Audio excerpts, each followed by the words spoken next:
Welcome to the She is a Nourish Mom podcast, where we talk about all things self-care, motherhood, and faith for the Christian mom who wants to transition from worn out to winning as the mom and woman God called her to be.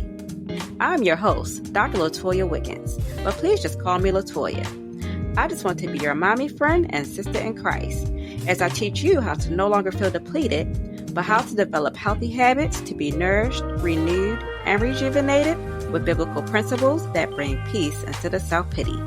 Now let's get nourished together. Hey mamas, welcome to part 2 of our series on balancing marriage and motherhood. This episode is going to focus on the challenges these mamas face as married moms, trying to find that special time to connect with their husband. I hope you enjoy. What do I really need in this moment?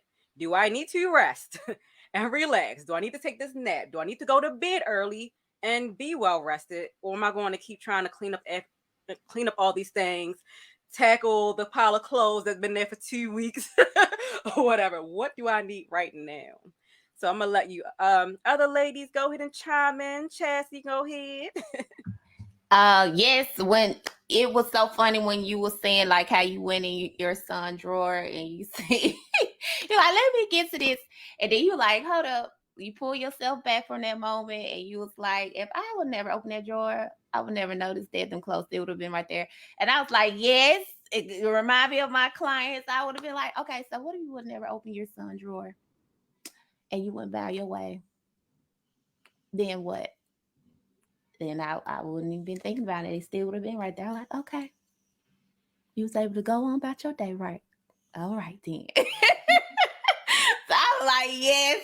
She you walked in that moment and you thought about it. You was able to talk yourself through, so that's good. But one of the challenges for me that came up for me was with under self-care is emotional stress, my self-care net. So as the both of us was talking on your podcast is when I talk to self-care, when I talk about self-care to my clients, I try to bring to their awareness and enlighten them that self-care is just not one thing. And so I kind of make I make a little worksheet or chart for them where I break down types of self-care into 8 categories. And I think we kind of mentioned them on your podcast. And so those categories are your physical self-care, your emotional self-care, your social self-care, your spiritual self-care, your personal self-care, your space, your financial self-care, and your work, your job, career, that type of self-care. So the challenge that I was dealing with that came up for me was, again, emotional self-care, dealing with stress management, because I dealt with a lot of mom guilt, especially because I have at the time he was 13 when I had my baby, starting all over again. And then I'm like this new wife, new baby, new wife all over again. So a lot of times I had that narrow tunnel vision of thinking that I got to stay focused on one thing at a time.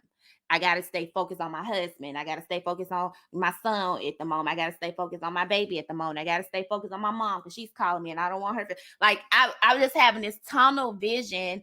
And so it came with a lot of guilt. I realized in my therapy session that a lot of times I was having a lot of mom guilt or wife guilt. I'm seeing my husband wash dishes and I'm like, oh my God, why is he washing dishes? He's not supposed to be, I'm feeling bad. Like, oh, I should have been in that kitchen a little earlier and he must think the kitchen is nasty. I don't all these negative thoughts coming into my mind, intruding my brain.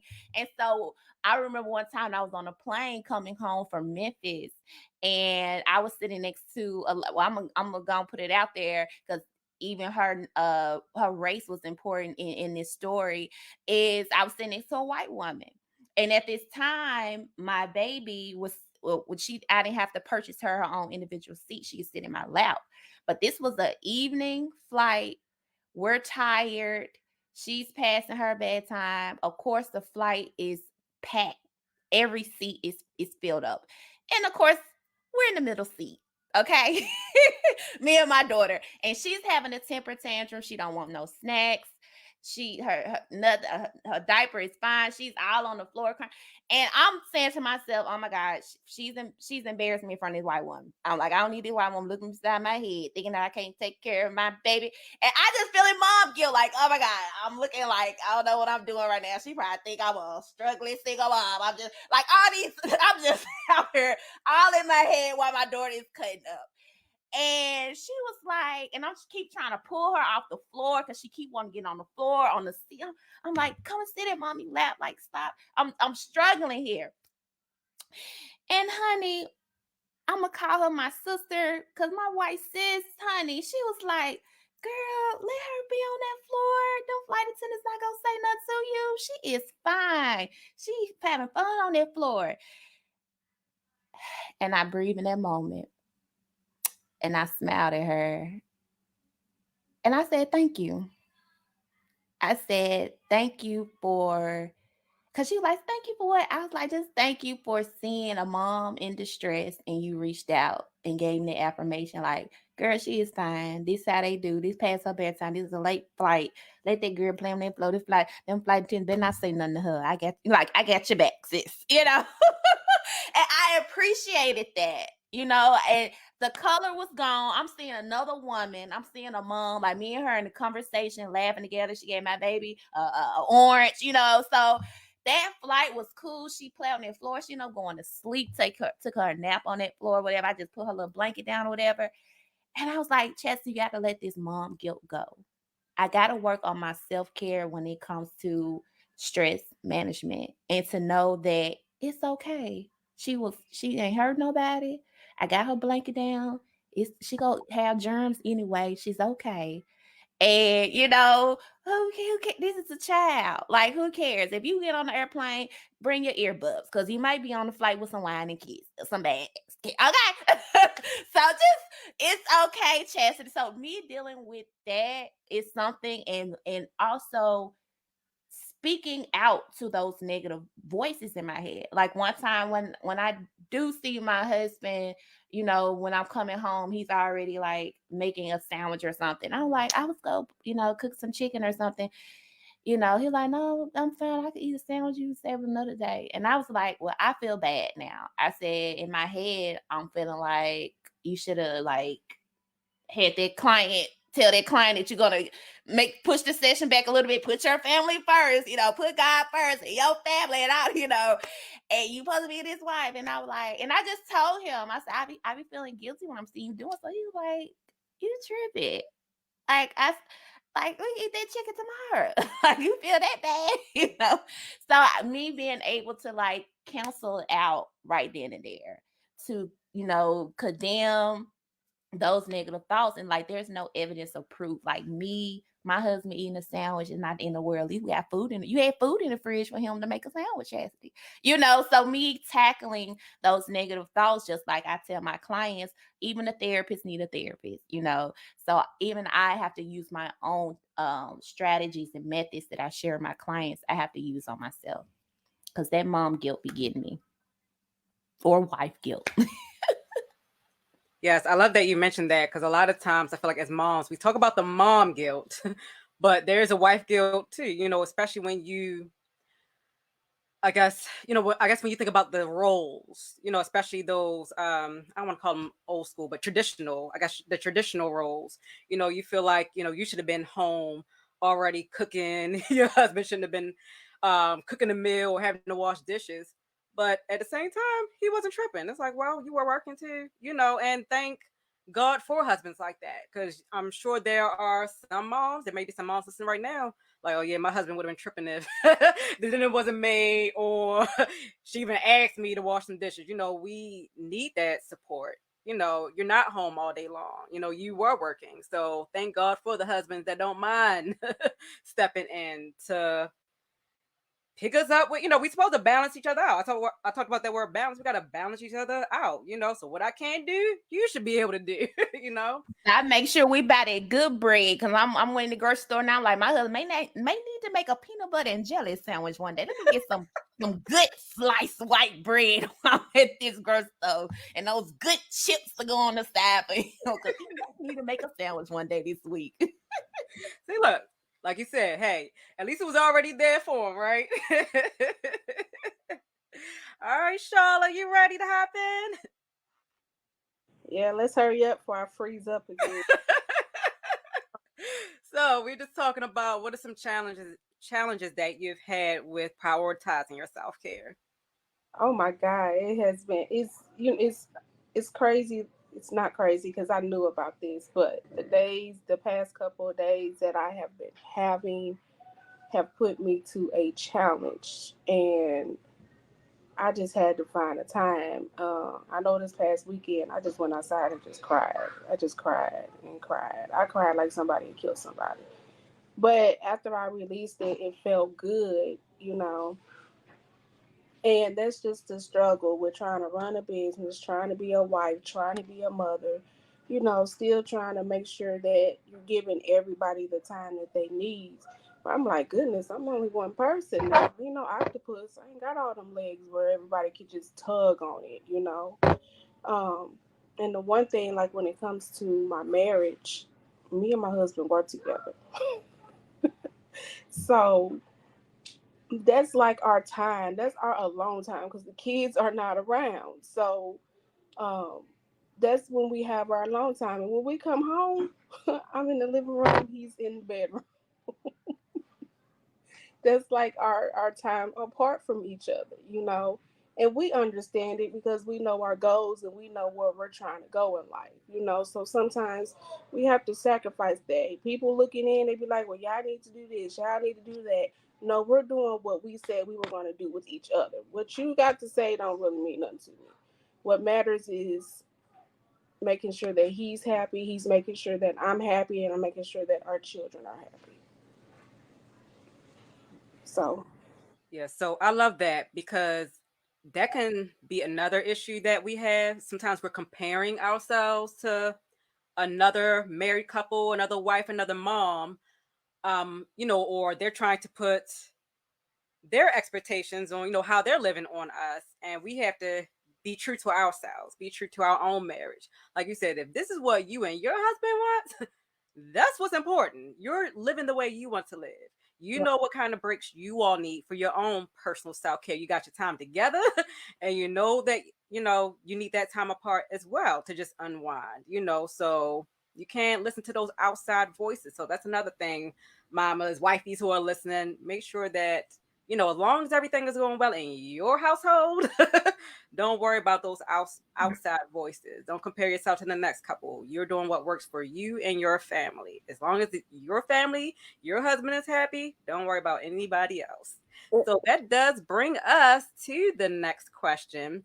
So we talked a lot about self-care. We did mention that self-care can be spending time with our children or our spouse or other people, having community. So let's just talk about the marriage part. So we are all busy moms.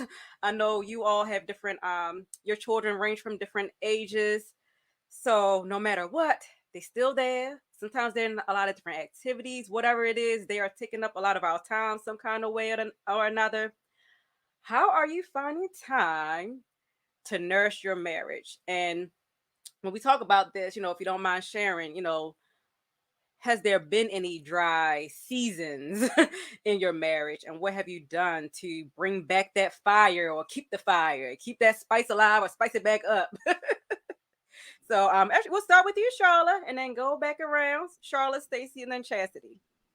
okay, so um, like I said, we work together. But to the it's kind of difficult, but it's not. Um, the time that we spend together, it be little.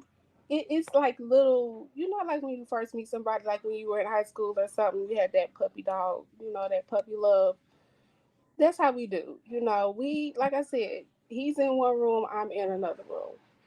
We are in the same house, so we're texting each other.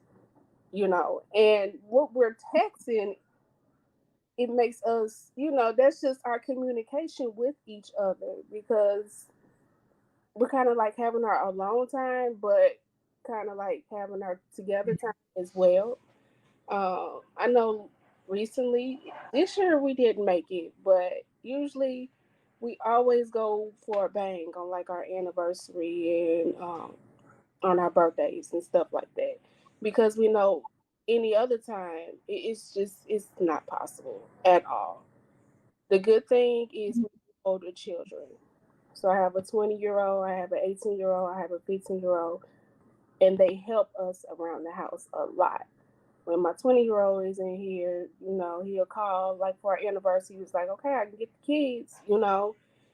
This year we had so much going on with the business and everything. We was just like, because we really wanted to do something different.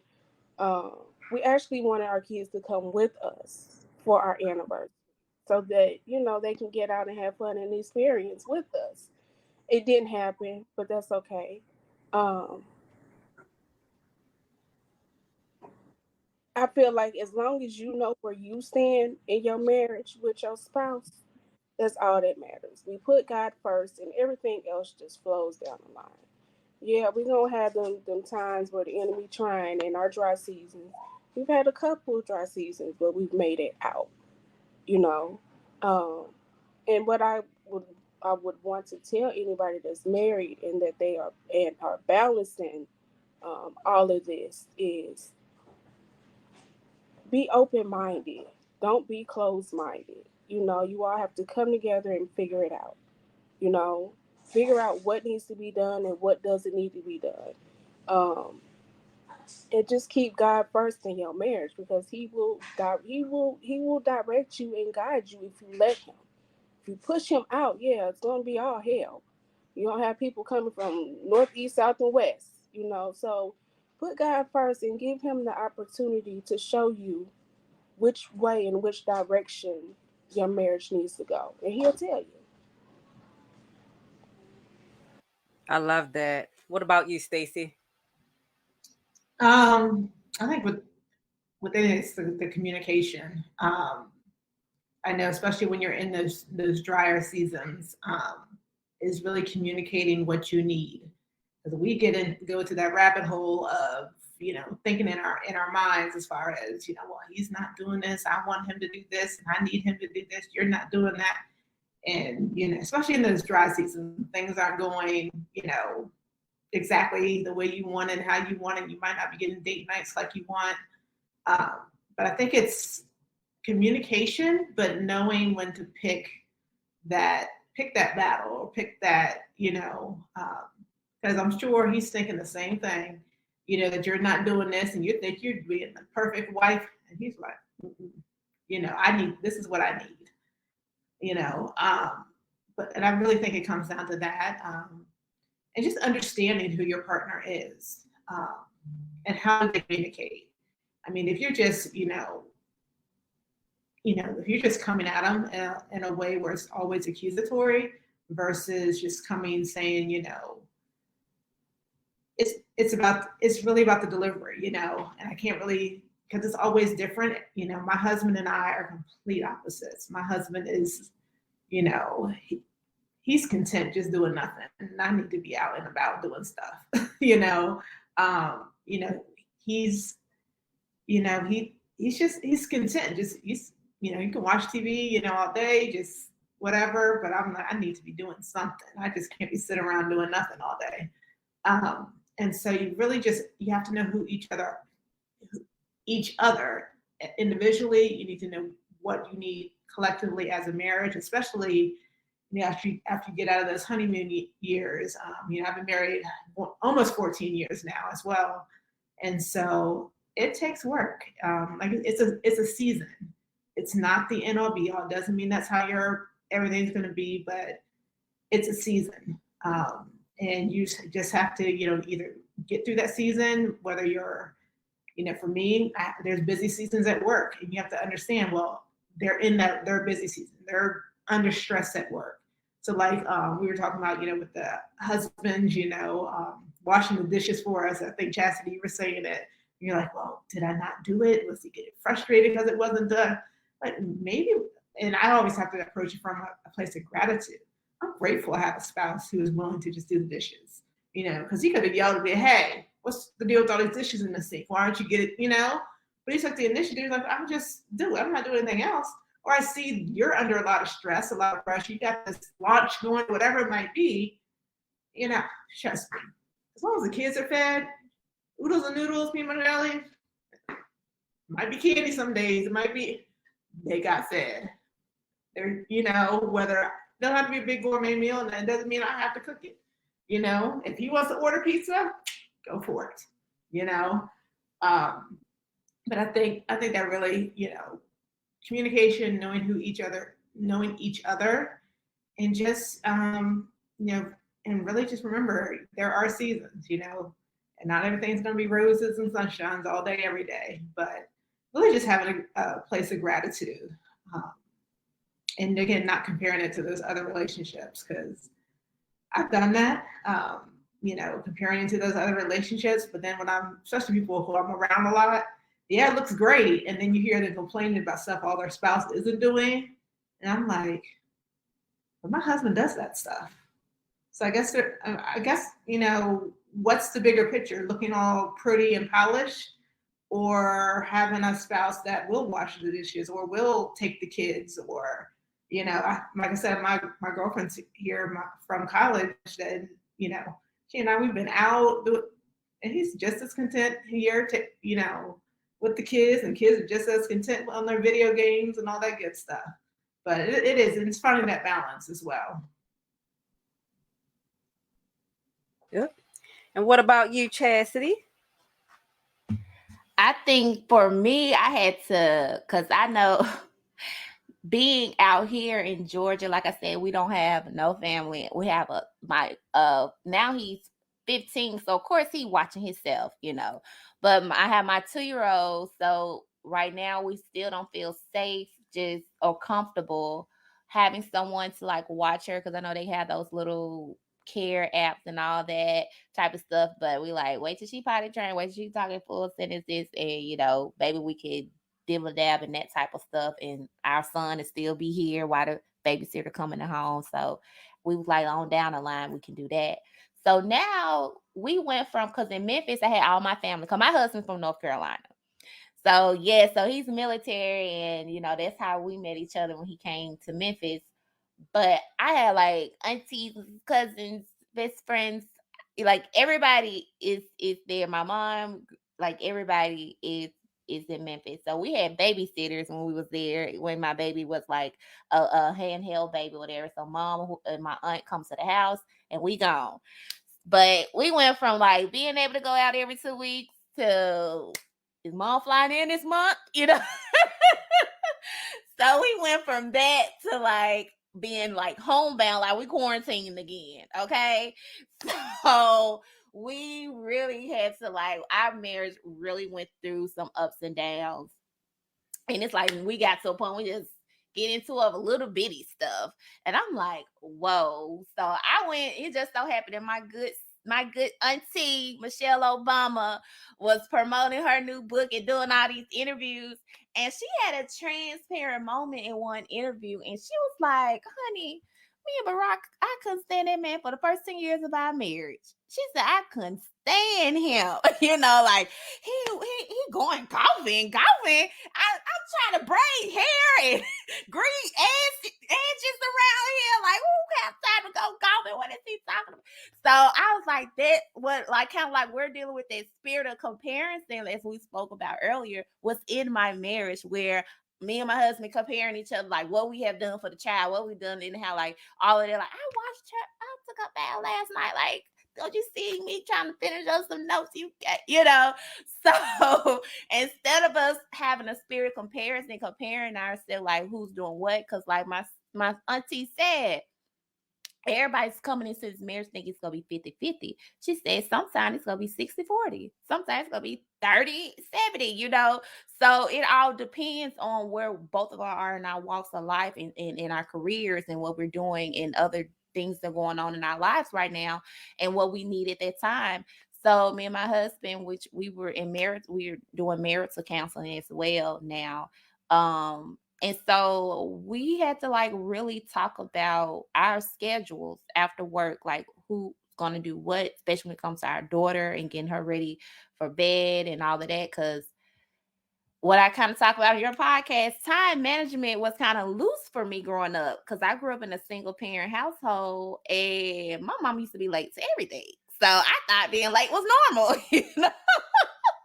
And my husband is military. He's strict. He's organized. He likes structure and all of that. You know, he liked us to leave the house an hour early because he thinking about traffic and all these things. I'm trying to leave after about 15 minutes, you know, before the program starts.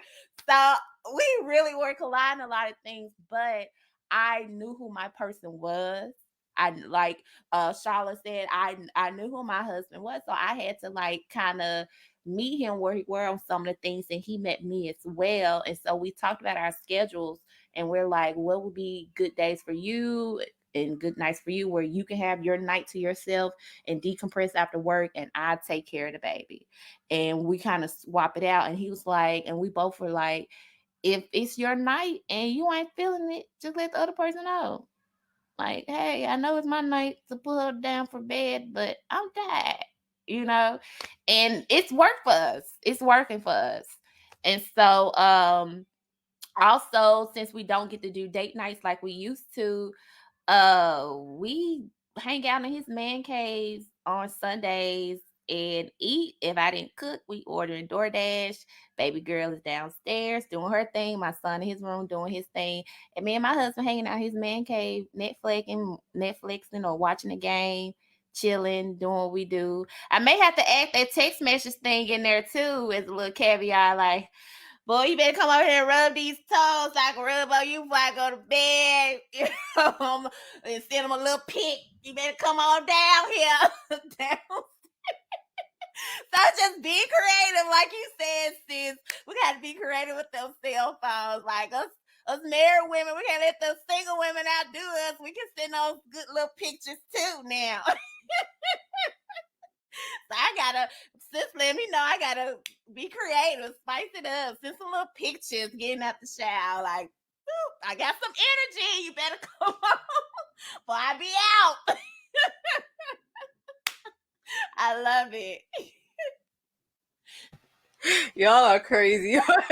It's true though. So I've heard you gotta sorry, y'all, my eyes always water when I have this light shine in my face. I heard communication, bottom line, communication is key. You know, you gotta communicate your needs. You gotta manage your time well. So I know we did mention that a lot of times you have to manage that time rather than, like you said, getting creative to spend that quality time with one another, managing the home. We got to be on one accord. And like you said, and you don't have to be strict to whatever it is that you said you were going to do. Like you said, hey, today I just can't do it. So if it don't get done, it doesn't get done. Or as you mentioned before, hey, you may pick up each other's slack at times. So like, okay, you can't do it. I got you today. You know, just gotta communicate. I really feel like that's always the main number one thing, except for what I'm about to say. You know, it's that communication piece. And then the very always number one thing is what Charlotte mentioned. You got to keep God first. You know, without God not being at the head of our homes, like you said, it's just going to fall apart, period. And I love that you mentioned, Stacie, that there are going to be some dry seasons, period. I feel like every married couple that I know, people who have been married for years, you know, they will even tell you, like, people who you can look at them and see the glow, the happiness when they talk about their spouse, if they're in each other's presence. But they will always tell you, it wasn't always like this. No matter what it was, you know, whatever trials, tribulations they went through in their marriage, it was not always like this. But you got to keep God first. You know, keep that D word out of the conversations, which I've had. I think a lot of us have, especially in that early stage, you always throw around that D word, the divorce word, and it's like, you got to stop doing that. Mm-hmm. Stop speaking that negativity into your marriage, you know. So what are we going to do? And like Michelle said, I know that same interview, because when she said, I was like, oh, you need to hear stuff like that, because sometimes you're like, I don't know what's going on, Lord. But when you hear people saying stuff like that, it's not going to always be the puppy love. That you're not going to always like your spouse. You may always love them. It's not always the romantic love. And you just got to keep going forward. Sometimes you got to do the work. Sometimes you got to go to therapy. if needed. I know Michelle Obama in her book, or I think it was the book, and in the book she mentioned it, and she's mentioned this in some interviews. Sometimes they're like going to therapy because she's trying to fix him, not realizing that, she needed to work on some things herself too. So sometimes it's not just always looking at what your spouse is doing wrong. What are you doing wrong? What could you do better? Keep that communication going. And one thing that is very encouraging about what Michelle said was, no matter what, she wouldn't trade all those, I think she said like a number, but she wouldn't trade all those bad years, 30 years. Yes, she wouldn't trade any of those for even just these good moments that they're having now. So like you said, you got to keep God first and keep it moving. Like I said, had that communication. And sometimes, like you said, especially if you're in that position where, okay, it's not the season for us to get a lot of date nights because of, we don't have this support. Maybe it's a safety issue. You don't feel comfortable leaving them with people who you don't know, of course, so you got to be creative, like you said, like, hey, if this the man cave is out of date right now, fine. You keep the thing spicy. Hey, let me send him some nice little photos, some nice little text messages, So now you got to stroke the ego, whatever you got to do to make your spouse feel appreciated. And, same thing, like Stacie, that kind of goes back to those love languages. You got to make sure that you're, I guess, doing whatever makes them feel great, and they're doing things that make you feel great also. And I know for me, that time management thing is a very big piece. You gotta be able to manage your time well, and that's what the different roles we have. Whether it's our jobs or businesses. Sometimes it's both.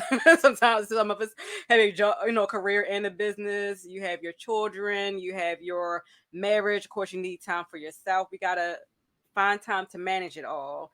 And know that, of course, the balance piece is not going to always be equal, but what feels good for my spouse and I, most of the time, we don't even have to worry about the kids. The kids are the ones who are getting majority of the time. So how can we find those pockets of time to really nurture each other, nourish our marriage? Hey, mamas, I hope you enjoyed part 2 of our conversation. Be sure to tune in for our last part of the series next week. Bye-bye. Thank you for tuning in to the She is the Nourish Mom podcast. If you enjoyed this episode, be sure to subscribe, leave a 5-star review, and share with a mommy friend who needs to hear this message. Connect with me on social media at She is a Nourished Mom, and let me know your ahas and takeaways from this week's episode. Until next time, keep nourishing yourself, mama.